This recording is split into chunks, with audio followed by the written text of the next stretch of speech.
Hello, everyone. It got quiet very quickly there. We are very, very lucky to have Dr. Arvind Krishna with us today, CEO of IBM. It is just a real pleasure and a privilege to welcome you. Thank you so much for joining us. Dean Boulding, it's my pleasure to be here. But I actually have to start by thanking Duke and this school. The number of alumni from here who are within our executive team, on our board, and the contributions you have made to our company have been incredible. So I start by thanking you for that. Yes, well, he did mention that he got just a little bit of pressure from one of his board members who used to be the chair of our board. So thank you, Joe, for getting Arvind here with us. I think everybody knows who you are. You're with one of the most iconic companies in the world. And you finished your PhD in electrical engineering a few years ago, and you went directly to IBM at that point. And so what's interesting is I discovered that one of our faculty members had the same advisor as you. And so I wanted to ask you about the road not taken. What if you had become an academic instead of going to IBM? Why go to IBM instead of a university? So I wouldn't say it was a foregone conclusion. Normally, when you land up finishing a doctorate, I'll say the default, I wouldn't say the only path is, let's go look at academic roles and positions. And finishing from a Big Ten school, you begin to go through the usual lot. Okay, should I go to another Big Ten school because most of them have really good engineering programs, or go to one of the coasts, or go south into Texas? And so you kind of go through that calculus. And my advisor advised me, well, before you decide, why don't you just look at a few industrial research places?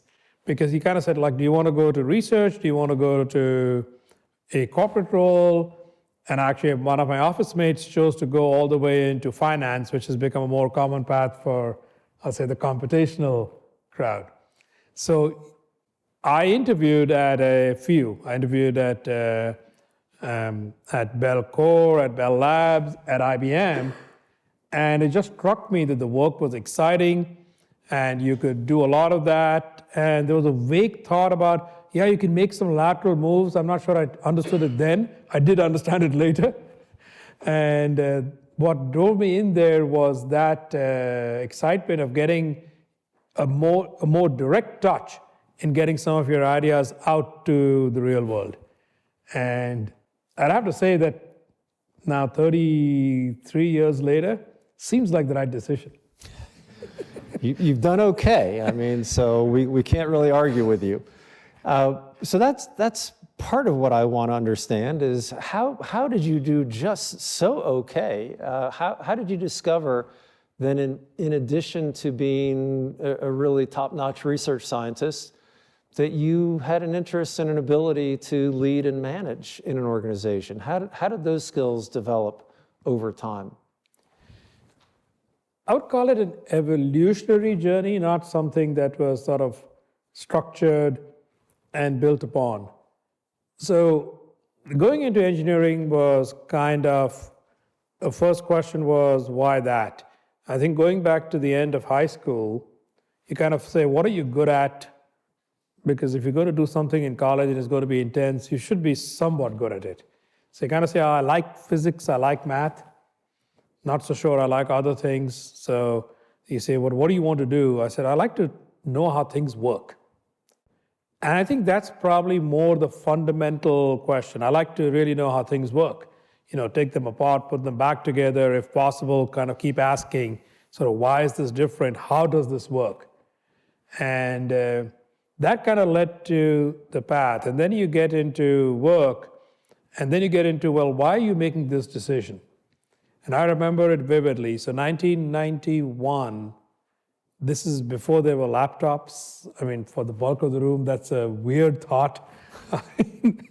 And wired networking was just about becoming common. And we said, hang on, we know these portable machines are coming. Why would you want a wired network? Let's see if you can build a wireless network. By the way, this was before the term Wi-Fi was invented. Bluetooth was still 9 years away in the late 90s.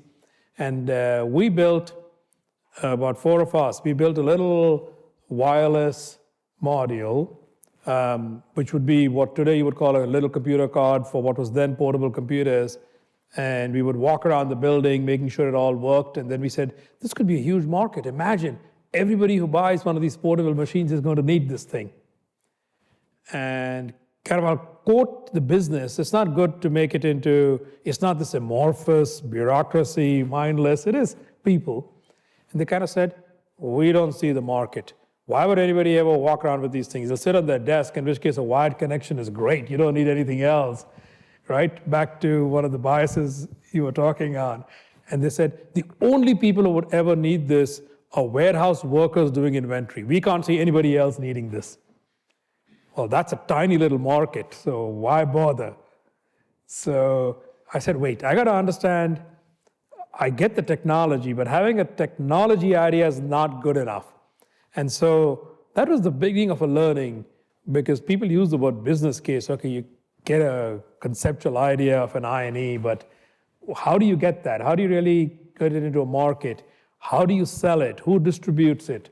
All those questions were in the heads of the people who kind of said, well, we know how to do this thing, and that thing we only see a market of 5.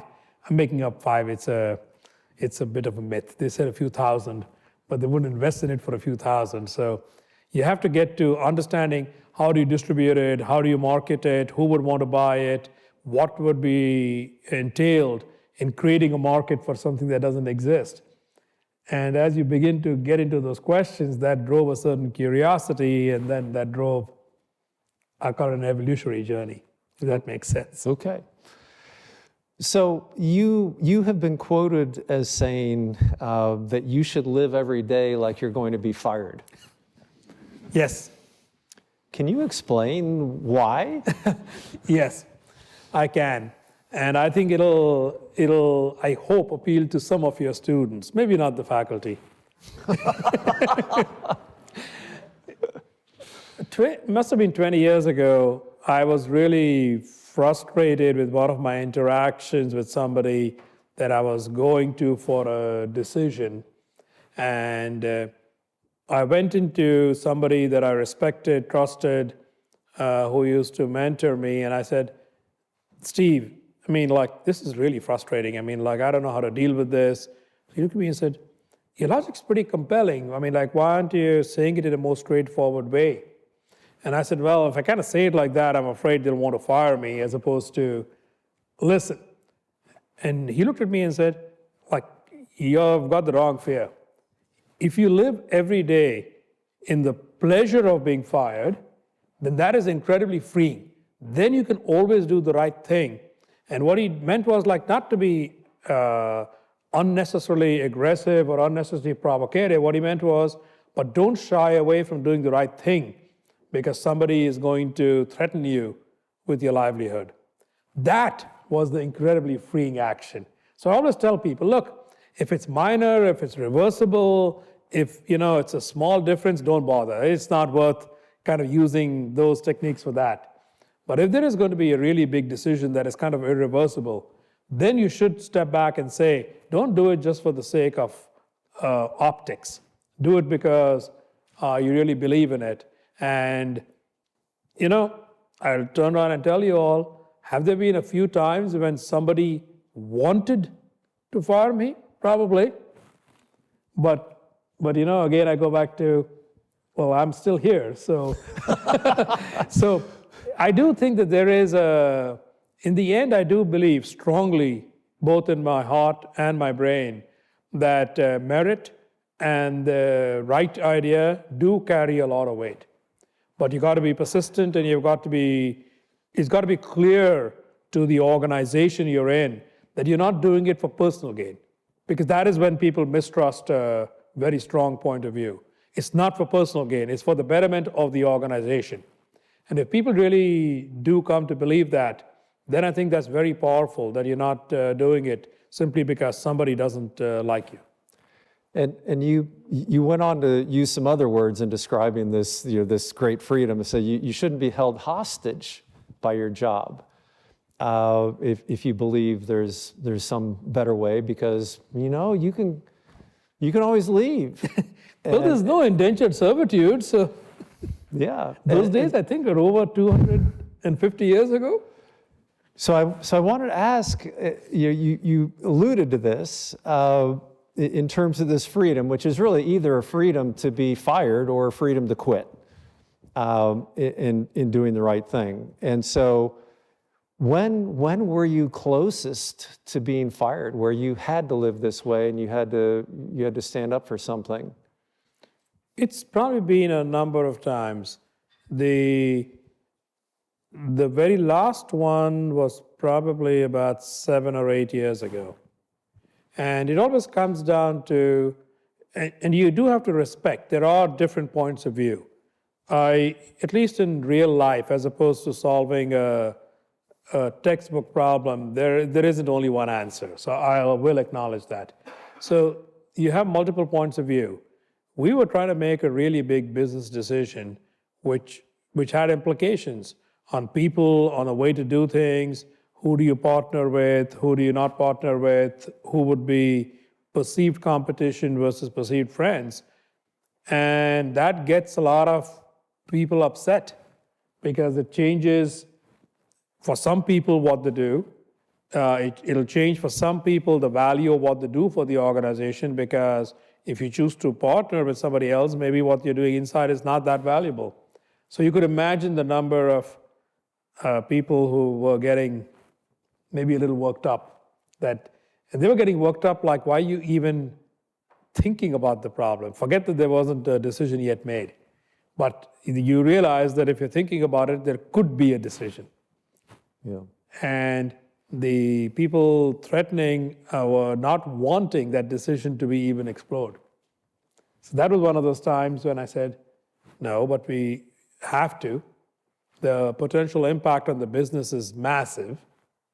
And I see sort of a train which is going to make the current path not a solvent path down the road. Yeah. So that is when you step up to it and say, we are going to do this. And you get some support from some people. Right. And the flip side of this, have you ever come close to saying, I'm leaving. I'm not getting the freedom I need to have the impact that I want? Have I thought about it? Yes. Have I uttered those words and actually made the threat? No.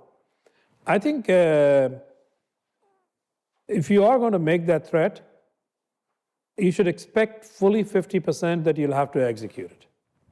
I think doing that threat in an empty way is like the boy who cried wolf, right? I mean, the third time you do it, everyone's going to ignore you. But I think people knowing that you're not going to just be there because of inertia, because of laziness, is important.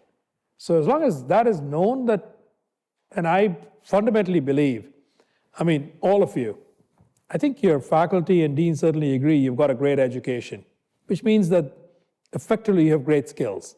As you go out in the world, you learn even more skills because you keep learning. I mean, like, what is the unemployment nowadays? 3.5%? I'm sorry, I'm very quantitative. So I come down and say, well, that's for the entire country. You now get to people with 4-year degrees, it's probably half of that is 2%. You get to people from the top schools, it's like 1%. Well, okay, I'm fine. In my life, I'll accept the 99% path, right? I don't need that 1% risk. I don't worry about it. So if that's the case, I mean, what are we worrying about, right? I mean, you can always go out and find something if you fundamentally disagree with what's going on. So as long as that is sort of known that that's your attitude, you don't need to go and express it as, because then it becomes a threat, right?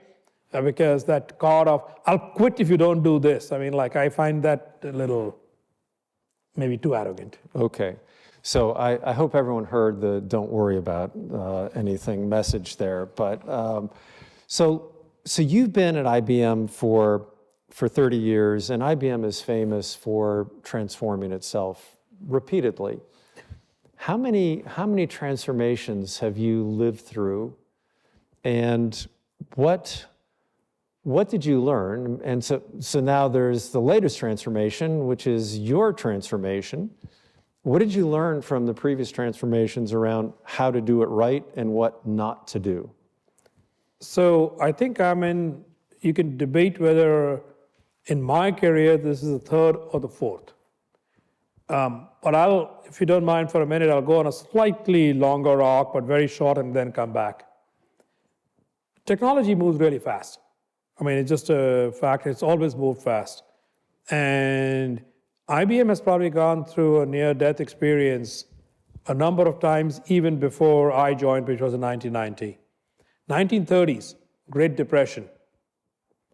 IBM almost died. It actually got highly rejuvenated because some really smart engineers had the idea of how you could automate Social Security. One thing.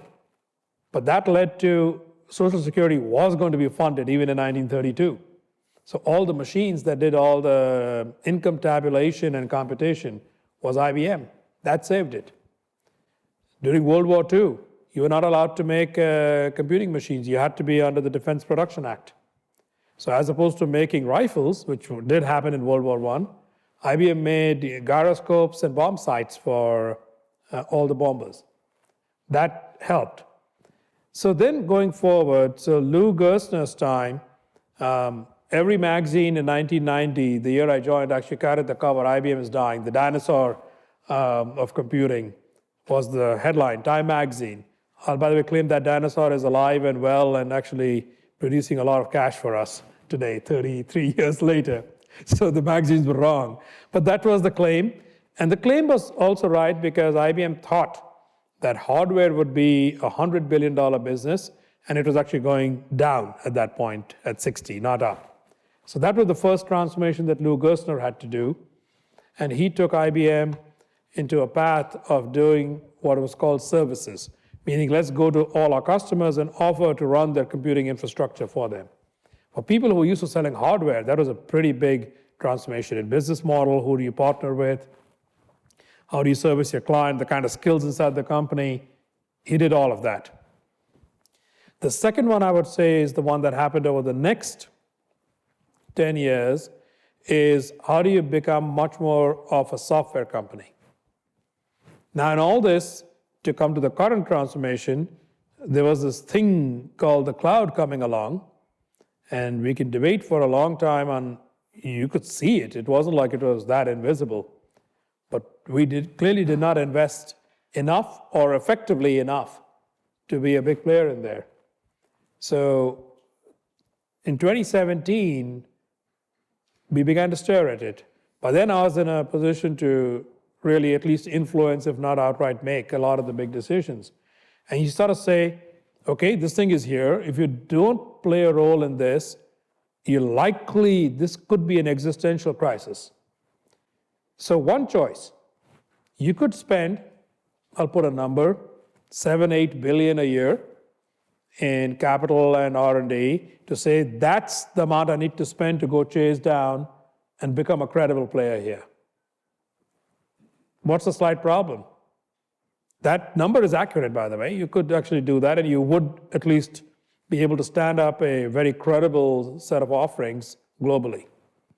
Problem is the other side is not standing still. They're also moving. So by the time you catch up, there's still a gap. And market and ecosystem and how people use things and what they're used to is as important as kind of a raw capability. So I would turn around and say, yeah, you could spend that much, but your chance of success, you can pick, is it 20%, is it 30%? It's certainly not 90%. So you have to gulp and say, is there a different route? And so I said, well, wait. What the world is saying today doesn't seem right. I don't think our clients are going to pick only one public cloud, meaning the whole world goes to AWS and that's it. Or the whole world goes to Azure and that's it. So you begin to say, plus countries and continents have their desires. So Europe is not going to let certain data escape European physical boundaries. So you begin to say, so is there a role for somebody who can help people go across multiple public clouds. And by the way, the investment in people's own data centers today, you can debate. One number is about $10 trillion. That means that's going to take 20 or 30 years to drain away. It's not going to go away very quickly. So you say, is there a role for somebody who can help a client integrate across these? That is different than being a singular public cloud provider. And so that's the strategy we chose, which then led to a certain set of decisions, and that's the transformation we're on now. Well, if I look at the last 18 months, there's some credibility to that strategy, but it was a tough road to get there, and certainly not obvious upfront. So there seem to be a lot of things going on, and at the forefront of the kind of the public consciousness around technology is artificial intelligence, and everybody talks about ChatGPT and so on. IBM was in this space long ago. Was it Deep Blue that beat Kasparov in 1997? Yep. And then Jeopardy champ in 2010 with natural language processing. You said at some point that maybe IBM was 10 or more years ahead of its time in this space. What happened? Why isn't IBM in the headlines right now on these things? Probably, in pure candor, one of our worst mistakes of how to monetize an emerging technology. And I'll get to why. So AI and ChatGPT today is kind of the 30-year overnight wonder. There's lots of things in technology like that. They look like overnight wonders, but there's been 30 years of hard, grinding work, beginning usually with university research departments. I'll be completely candid. It goes from there into a couple of failed companies. It goes from there back into universities. It comes back out. Then there is some partially successful. Then there is a real success. So if I look at ChatGPT, so let's look at some moments in AI. I would say you mentioned Deep Blue, certainly. I'd say Deep Blue was probably a stretch on how you could monetize it.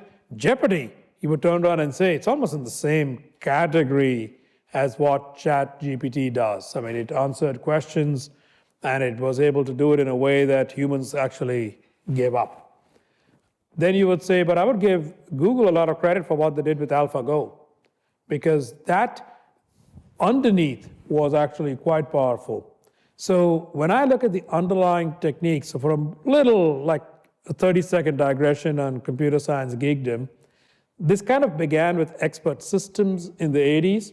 Those kind of ran their course. You couldn't really do too much more with them because any system with 100,000 rules crafted by humans is going to be self-contradictory. You then went to machine learning, really powerful, but there was a limit to how much machine learning could do. Then you went to what was called deep learning. That was really this era of circa 2010, whether it was Jeopardy, whether it was AlphaGo, etc. But the problem was you still needed really expert people to label data, which meant you really couldn't scale them. There was a cost to each thing you did. What ChatGPT did is a technique called large language models and generative AI. I know generative gets all the buzz, but it's really, I think, large language models is probably the real fundamental breakthrough. For the first time, you don't need a lot of humans to train.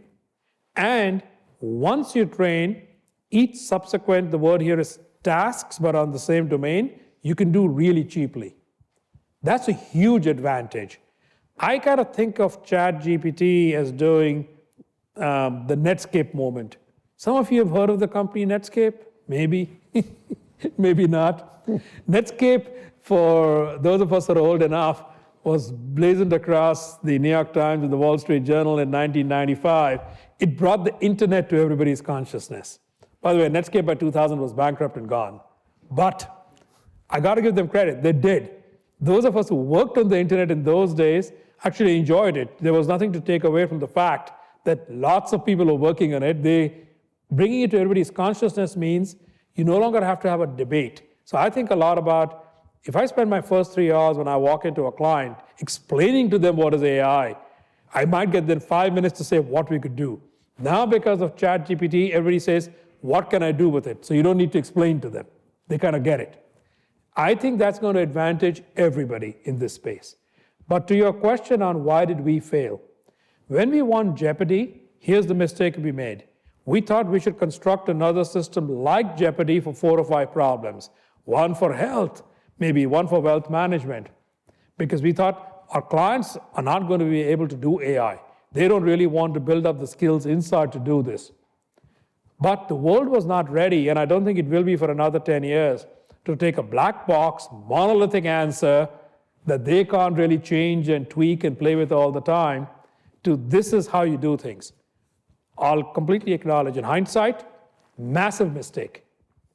We should have done what we're all doing now. Come up with little tools. People can tweak them. People can work with them. People can apply their data and their domain knowledge to it. Is the way to get these things going. And now, with large language models, actually we get another opportunity. So this is one where, luckily, we can do a redo. So it seems like another area that's hugely important to IBM is quantum computing. And as you were describing the mistake you made and the chance to do things over, it feels a little bit like what you're doing in quantum computing is more, let's work with people on, so you've got this partnership with Cleveland Clinic in the health space. Can you, before you explain what that's about, can you explain why you think supercomputing has kind of reached a point of diminishing returns? Sure. So if you look at normal semiconductors, today almost all semiconductors are based on CMOS logic, at least for computation. And I do agree and believe that's the right technique for what I'll call deterministic computing. And deterministic computing is all on the notion of bits. We'll give Claude Shannon the credit for it, but plenty of others, certainly you can say Alan Turing and others, but let's say Claude Shannon was the one who came up with the idea that bits are perfect. Okay, bits are perfect, bits are deterministic. That means each time you do the same computation, you expect the exact same answer. Lots has been done underneath. These are wonderful technologies. If you got the same productivity in automobiles as we have gotten in semiconductors, you'd be able to buy the best car you want for a fraction of a cent. That's kind of where the productivity in semiconductors has gone. All of that, by the way, is going to stay. What is it that stopped about 5 years ago? The power of an individual transistor has kind of ceased to improve, meaning it's not going to get any better. So you can get more computing by going wide, not really by doing more in a single place. So there's an overhead to what is effectively called parallel computing or distributed computing. There is an overhead. So when you get those overheads, maybe a mnemonic way to think about it is you need 10 to 100 times more to double the power. That doesn't seem incredibly effective. So that's why I kind of say classical computing is probably running its course for single problems. That's not to say you're not going to do more. I mean, you can go wide and stream more movies. You can go wide and do more AI, but you're not going to be able to solve a problem, let's say molecule discovery or how to synthesize materials or maybe how to fix nitrogen. Likely you're not going to do those on a normal computer because in order to get it to work, you'll need computers the size of countries. And then that's just not practical. Quantum approaches things from a different perspective, completely different. So it's not trying to have reproducible bits. It's trying to work on quantum states of subatomic particles mostly. Now you say, can I leverage some of the quantum mechanical properties to do the kind of computation that would be impossible on a normal computer? That gives you a certain scale. So in a normal computer, I just said, hey, you need to go today 100 times more to get twice the power. In a quantum computer, one more qubit doubles the power. And I'll say something that'll make some of the engineers, and definitely the physicists in the room cringe because it's not quite true, but it's a good way to think about it. If you imagine that the power of a quantum computer is 2 to the x, well, okay, if x goes up by 1, you've got twice the power. And that's an intuitive way to think about it. Not quite true, but probably good enough. And I believe that these are going to solve problems in materials. When I say materials, I don't really mean genomes and those kinds of things. Those are way more complicated. By materials, I mean alloys, carbon, petrochemicals, those kinds, sort of simpler materials. But that's a massive industry which happens to take a lot of energy and a lot of cost, and we all leverage them all the time. I think problems in risk are going to get solved. And I think we're in the decade when this will happen. I don't think we're any more multiple decades away. I mean, these work. I'll acknowledge they're noisy, they're error-prone. You need a new way of thinking about them. So you actually need like people in this room to come work on problems or the use cases for these. But this will, sometime this decade, one of them is going to solve a problem that are going to make people stand back and say, wow. And I think unlike some of the others where it took still another 10 years, I think the day that happens, a set of countries and companies are going to run away with a massive advantage then. It's going to be really quick in terms of what can be done. So slow, and then boom. Boom, yeah. Classic S-curve for the manufacturing or MBA or engineering types. S-curves are you go really fast. We're past that point in quantum. We are now on a very slow slope till you hit a certain inflection point. I'm claiming that'll be in 3 to 5 years. And then it's off to the races because you can scale. And what is it that will lead to that takeoff? Is it refining the technology itself, or is it finding the use cases and proving the value? I think today you need to make certain technological improvements.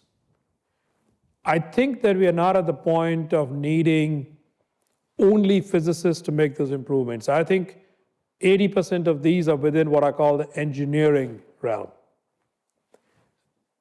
But we still have a few years to reach the end of that. I mean, today, the largest quantum computer that anybody has publicly claimed is a 400-qubit quantum computer. And if I tell you that it stays good for about a millisecond, you get a sense that, okay, that's not that long. So you can solve problems that kind of fit into, think of it as that. It's this wide, 400, and it's good for a millisecond. Okay. Now, on the use case side, could you take a quantum problem, divide it up into lots of 100-qubit problems, and stitch your answer back together using maybe normal computers? Then maybe you get 100 times 100, that's 10,000 qubits, but it's not 1 10,000. That's an engineering problem. But can you make them run for 100 milliseconds as opposed to just 1? So if you work on that, and then you say, maybe we can also work on a 10,000 qubit one to solve a certain kind of problem, and then put all of these together. So you need to work on what kind of algorithms, which use case can leverage those algorithms, and the technology. And that's kind of the excitement that is here. So you mentioned the Cleveland Clinic to start with. So they know that today's quantum computers are not going to do anything around pathogens or drugs for these pathogens. I mean, we kind of know that. But if it takes time to figure out which problems could be chunked, and how do you even express these problems in a way a quantum computer can solve, they're big enough today that you can take a toy version of your real problem and say, can I solve my toy problem? But if you can solve your toy problem, now you have confidence that when they get bigger, you can solve the real problem.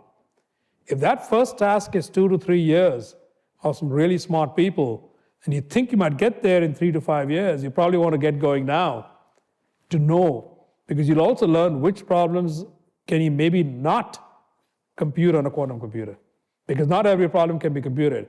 And this is one of those areas I'm hoping that people in your engineering school are working on to give us a characterization. Which ones can you do, and which ones you cannot do. By the way, even on today's classical computers, there's some debate about where that boundary lies. That debate in quantum is like a complete amorphous area. Nobody quite knows, right? And every year, people discover more things that could be done. People also discover some things that cannot be done. So one thing that's being done a lot right now is crypto mining. And the amount of energy consumption that takes is equivalent to an entire country. Now, two things about quantum computing. One is they can break the encryption on these cryptocurrencies. And second, they don't use that much energy, right? So this could have massive implications in terms of our sustainable future in computing. Yeah. So today's encryption, I'll make a bold prediction, will be broken by quantum computers. Now you can debate when. The latest paper, if you give it some credibility, and I'll say there's a question mark there, says that even with 400 odd qubits, you could break today's encryption. Now, the slight subtlety, those 400 have to be perfect, not error prone. Well, nobody knows how to make error prone quantum computers yet. So I'll say maybe when you're in the tens, maybe the hundreds of thousands, it will get broken. The path there is going to happen. Is it 5 years from now, 7 years from now, 10 years from now? We can debate, but encryption will get broken. But it doesn't have to be. The encryption today, I would turn around and say we're all lazy. We are living on encryption that was essentially invented in the 60s. Encryption that is quantum safe is well known. Now, we got to get a standard and we got to put it into place. So I would say that for critical stuff, like if any of you believe there is information which even if encrypted today, if 5 years from now, if it gets decrypted, is embarrassing or dangerous, one should probably encrypt it using other techniques, right? Because just isolation is not going to be enough. People will get a copy of data. Today, nobody cares. Nobody can break the encryption, take my encrypted disk, take the encrypted tape. Makes no difference. Well, that will get broken by quantum during this decade, most likely. And the amount of money is being spent, both by nation states and others, is enough that this train's kind of out of the station. Yeah. And to your point on energy, supercomputers today, the last one we built was 56 megawatts. I think some others have built those that are up to 100 megawatts. That's not going to decrease a whole lot. The quantum computers we build are about 10 kilowatts. So we're talking 4 orders of magnitude less. Because the actual computation doesn't take energy. Unlike in a normal computer, there's basic entropy in heat. There is no way around it, by the way. You can't decrease the amount of heat a whole lot. Maybe a little bit, maybe 2-3 times, but not a whole lot. Essentially, think of it as big capacitors charging and discharging. That's what's happening. Quantum doesn't use that. So can you do more computation? Not all, but a certain kind? Absolutely. And that's the other part that is so exciting about these machines. So I'm just going to ask 2 more questions, and then we'll turn things over to the audience. There are microphones in the middle layer there if people have questions, if they want to go to those microphones. So the first question is, there are a lot of headlines around jobs exiting the tech sector. Is this a bad time to be in technology, or is this just a blip due to high interest rates? I think it's more basic. It's not even high interest rates. A lot of the companies who are in the headlines essentially doubled their total staff from 2019 to December 22. That's a fact. That's not an assertion or this thing. So then you say, well, why are you doubling? And if you think you're going to be growing at 30% a year forever, that makes perfect rational sense.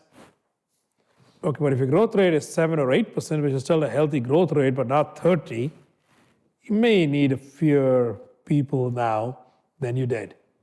So I think that is just an adjustment of what is the current market dynamic.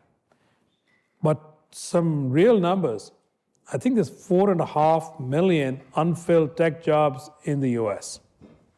There's 500,000 just in cybersecurity alone. So there is no lack of jobs. I will acknowledge, and from the perspective of a student, it looks terrible in the short term, but I will tell you it makes no difference in the medium term. Here is what looks terrible. So coming out with maybe a master's in an area like AI, maybe those $500,000 jobs, which a few of you were getting, are not going to be there. There'll be plenty of $200,000 jobs, and you can then grow into the 500,000, but just those extreme, because there was such a demand and people wanted to lock away talent, is probably not going to be there. Okay, just to be completely straightforward. But there is no lack of jobs which let you grow into those right there. So I'm one of those. It makes lovely media fodder. I mean, tech jobs are going away. I mean, like, really? I just don't buy that. Okay. So last question for me, which is, we have people here at the front end of their careers. As you look at talent, how do you evaluate talent? What do you see? How do you get noticed if you're in their shoes, and therefore make progress within an IBM? So the hard thing for you to learn at the end of an education, because that's where I presume many of you are, is that everything you've learned now within 3, 4, 5 years is almost irrelevant. So learning how to learn, or continuous learning, is going to be an attribute that all of us look for. The second thing is going to be around grit. There are going to be bumps in the road. I mean, if you look at it at a national level, you can all see it. We are going through some economic perturbation or volatility right now. Being able to sort of acknowledge, look, not everything is going to be a straight line and going up, but I can work through downfalls and work when things don't always go right, is going to be important. And an aspect that I'm going to guess all your faculty try to tell you and most of you ignore is communication skills. I imagine many of you want to be in leadership roles. Communication skills, both written and verbal, are essential. And they are widely underestimated for their importance. So if you look at you're already in a place, and now we are looking for who can take leadership roles, I think all three of those are going to play a significant role in the speed of your career. How about if I put it that way? It's not to say that a single deep skill is not going to get you a great job. It probably will. But the speed of your career will be greatly enhanced by the three I mentioned. Okay, thank you. So, questions from the audience? Thank you very much for being here. My name is Louis Han. I'm a second-year daytime MBA student. My question is regarding quantum computing and the implications when you're saying it's scaling up. So first, what do you think will be the widely common use case, let's say ChatGPT moment for the quantum computing at the time that when you said everybody will know what quantum computing would be without explaining to them extensively? And second, with that, how can IBM stay up to the curve and beat all the competitions when the time scaling comes? And how can you make sure that there's no, how can IBM be sure that there's no, let's say, open quantum company to get ahead of the curve? Thank you. Okay, so I think a lot of questions in there. Let me try to give quick answers. I don't worry about open quantum. I think that innovation has to come from lots of places. So your last part, I'm going to almost put to the side. More people that work on it, the better. Okay, so now on your fun. I believe I'm going to sort of caveat my answer with, I think it's one of two possibilities. I think the two problems is going to be on materials, and specifically I want the thing that will really get people excited is if we can do something around carbon sequestration. So can we come up with some kind of material that's much better at carbon sequestration than anything known today? There's nothing that stops us from a physics or materials perspective from having such a thing, just we don't know them. I think quantum could help on that topic. That's a possibility. The second one, which I think is more likely than less, is going to be on some element of risk, which for the people who like to make money translates into price arbitrage around financial risk. I think that that's because more people are going to get excited by that. That's going to get worked on a lot, right? And maybe I have some inside knowledge that there are people who are trying to really see how they can push on that. I think one of those two. So the day somebody comes around and says, hey, we made a couple of extra billion because we used this compared to you guys who are still half a day behind, will be a moment for quantum. And that'll open the floodgates. But I think the first one may have a longer lasting impact on the planet as we know it.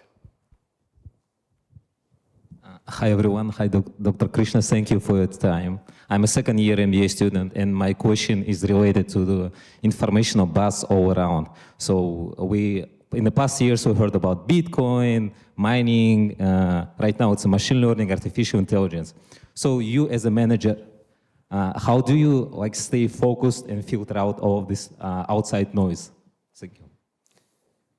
Look, I think one of the fallacies of any organization, and I'm far from alone in saying this, is actually doing too much, not doing too little.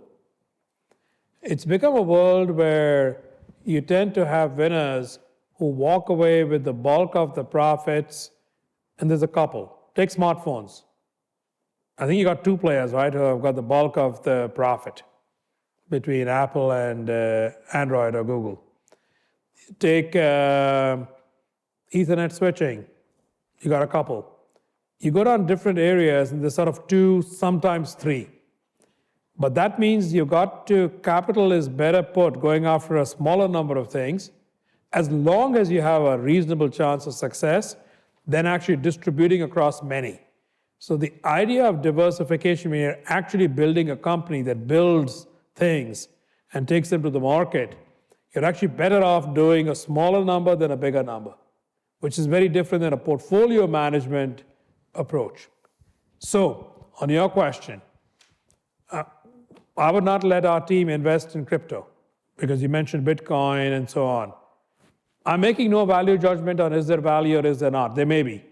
But for us, that would not be a great market, because a lot of governments are our clients, and they would not trust us if we did that. So that would be a big distraction as opposed to doing those. We never invested in the metaverse, because in order to succeed in the metaverse, you should also be good at gaming and or social media, neither of which we are good at. So you kind of say, yeah, it may succeed, it may fail. Who knows? I think that'll be still another 10 years out. But it doesn't make sense because we don't have the requisite building blocks. So you kind of go down to where do you have credibility? Where are your clients going to possibly give you some credit for doing things? And do things in there and go make those bets. But also stay focused is my biggest advice, both for startups and for existing companies. I mean, I think the last 15 years have shown us that that is the better path to follow than trying to spread your bets too thin. Hi, my name is Ryan Van Slyke. I'm a first-year MBA and so excited to have you here. I send my greetings from my grandparents who worked at IBM a while ago in the Poughkeepsie, New York office. And one of the things that they mentioned when talking about their experience with IBM was how integral IBM was to the community of Poughkeepsie and the Hudson Valley of upstate New York. And I'm curious, from your perspective, IBM left Poughkeepsie, and Poughkeepsie has had really difficult economic times since IBM's departure. As a leader, how do you think about the fiduciary duty that an organization has to the stakeholders that it encompasses and that it interacts with, in this particular case, the communities in which IBM operates? And how are you integrating that as a leader into your business and community decision-making from a business perspective? Thank you. Look, great question. So these are dilemmas. So let me first begin with, if a business is not thriving, there is a zero chance it can help the community that it's a part of. So if I go back to the days you're talking about, in the early 1990s, IBM's footprint in the Poughkeepsie area, a bit more than Poughkeepsie, the whole mid-Hudson Valley, went from probably 50, 60,000 down to 20,000. That was the impact on the community. But people also forget, that was also the year in which IBM lost $10 billion. And if that had not been fixed, the company would have been bankrupt that year, not like at some future time. So then you turn around and say, okay, to save those 20,000 that were left in Poughkeepsie and the 10,000 in Rochester and the 10,000 in Northern California and the 5,000 in RTP, you got to first get the company to thrive, because without that, there is no future. So that was the hard step taken. So IBM didn't leave Poughkeepsie, but IBM certainly shrank in Poughkeepsie from the numbers. So in the end, actually, Endicott, Kingston went to zero. Poughkeepsie is actually still, I would call it a thriving site, but with a much smaller number than probably when your grandparents worked there. But also, manufacturing has become far more automated. So the manufacturing part of most companies, I mean, part of it is not that manufacturing has decreased. It's just you do it with 100 people and 1,000 machines, what used to be done with 1,000 people and 100 machines. So that is a big part of the changes that have happened, but you have to do it for the sake of quality, if nothing else. Now that's all that said, we strive to be a good member of the communities we're in. I would also tell you about the days when a single company should control or be the sustenance for an entire community. I think is very, very dangerous, actually, because companies can go through their own life cycles. Ours has been lucky to sort of go through a near-death and emerge. Many others, by the way, go through a near-death and don't emerge. I take the two examples of Rochester, New York, where Xerox and Kodak, both at their times amazing companies, kind of don't exist anymore. So we didn't go that far, but we had to get to the right size. Then we urge our people, be involved in the community, help with the local schools, be present. Our people tend to build lives and careers around them, and we encourage them to be deeply engaged in the community. By the way, for all of you, I know that many of you will also struggle with much of our, let's call it national policy. What's the best way to influence national policy? Vote and get engaged in the national affairs, as opposed to kind of speak, but then kind of ignore those things also. Your voices carry a lot of weight at the end of the day. Yeah. Didn't you host President Biden in Poughkeepsie as part of the CHIPS Act? We did. We hosted President Biden in Poughkeepsie, and by the way, Poughkeepsie was his choice. So that means clearly the White House had done the work to figure out where there is a thriving. So Poughkeepsie is home of the IBM mainframe. Every mainframe sold all over the world is still manufactured in Poughkeepsie. All the chips we design for the mainframe are designed in Poughkeepsie, along with a number of other things that we do. And all the quantum computers in the cloud are hosted in Poughkeepsie. It happens to have an Internet 2 site. It happens to have an IPv6 backbone node. So there's a few things that go that are good for Poughkeepsie. It's a wonderful place to live in, by the way. Post-COVID, a number of New York City people, you can't buy a house there anymore, by the way. It's like you just can't get anything because people escaped from the city and bought up everything on the Hudson River between New York and Albany. Thank you very much for being here. My name's Ian Hitchcock. I'm an interloper from the Stanford School of Public Policy. I'm a master's first-year MPP down the street. And I'm curious about how you, as the head of IBM, are thinking about and integrating the risks of the climate crisis into IBM's operations, both in terms of kind of how you do things like source energy, knowing that manufacturing requires a bit of it, but also how, looking forward, in the absence of, say, a price on carbon in the United States, like how are you trying to internalize the costs of the externality that is carbon pollution as a business that isn't necessarily getting the signal that we might wish government were providing it? Yeah. So I'll try to, one, We have made a commitment that we will be clean energy only by 2030, and that is without purchasing offsets. So where are we? Because it's easy to make a statement that is 7 years out. We are at about 55% today. So we actually hit our 2025 goal early. So we upped our 2025 goal to 65%. I actually believe that from where we are, 80% I pretty much see line of sight. I think 90 we could probably get to. But I'll also acknowledge, look, compared to people who are in heavy manufacturing, we are a light, okay, maybe not light, but a medium user. We are not a very heavy user.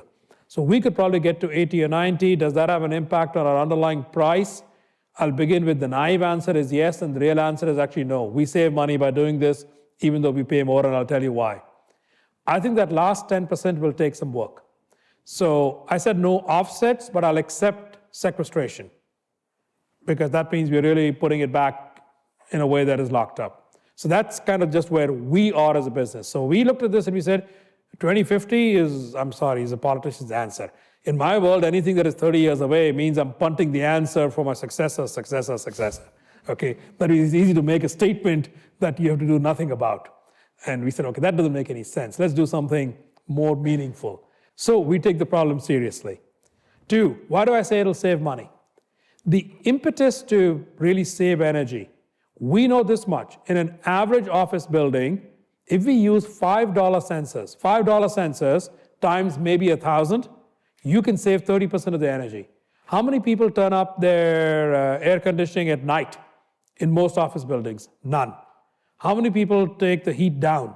None. How many people turn all the lights off? None. So if you look at all that, there's a huge amount. The average office building is only occupied 8, 9, 10 hours a day. So you can do a lot that is there. Well, buildings is 40% of energy usage, so I'm just using that as an exemplar. We know in blast furnaces, we can go save 10% of energy. Why? In order to be safe, everybody puts a buffer and another buffer, and you end up running 100 degrees hotter than you need to. Why? Because they're afraid there is some cool spot on some edge. Hey, put some sensors, you can go figure stuff out. No, you can't put a sensor inside a blast furnace. I do get that. It's too hot. But you can put sensors up in the ceiling that are watching what's happening. So I think there's a lot to be done with today's technologies on data and sensors, etc. Now, to your point about carbon tax, I'm one of those who's a big fan. I have actually gone and asked. I got a universal no from politicians in this country. I'll put aside why. I hear them. I don't necessarily agree with their logic. I think we are going to be forced to do something. But it doesn't need to be a carbon tax. Make energy expensive. My reaction was like the prices of energy in Europe right now are going to drive more conservation because nobody wants to pay 3 times the price. So there are ways other than a carbon tax, though I personally agree with you. I think that's probably a better way at it. But we're going to need some policy vehicles. Otherwise, the incentive to use non-polluting energy is not sufficient. So I think we've got to step back and say, what are the incentives for non-polluting energy? And go down that path. I mean, one that's, I don't know why. I mean, there's other than a couple of countries, one that is, by the way, should be used is also nuclear. You should have a good debate. Which is more polluting, coal or nuclear? We allow coal plants. We don't allow nuclear plants. I have friends who run utilities. They won't do them because it's 30 years. If you offer to build one, it's 10 years to build it. Why 30? Because for 20 years, somebody in the neighborhood will fight you. I don't want a nuclear plant in my state. Okay, that's 20 years, and you now think about capital. Nobody can take a 30-year risk. So I think we need to work on that, because near term, I think that's the only answer, by the way. The best case for solar and wind that I can, and while I'm not a personal expert, I do trust my friends who are in these areas, the best case for those two is about 20% of the global energy demand. What do you do for the other 80? I don't think we're willing to live without energy, right? I actually don't believe that. Sorry, long answer to your question. Okay, so we're actually out of time. My apologies, as you just got to the microphone, but I want to thank you for being with us this afternoon. IBM has been studied because it is one of the iconic companies of the world. It has been studied to death. Many students in this room have studied the various transformations, but for years to come, I'm sure they'll be studying the Krishna transformation. Thank you so much for sharing with us. Thank you. Thank you all.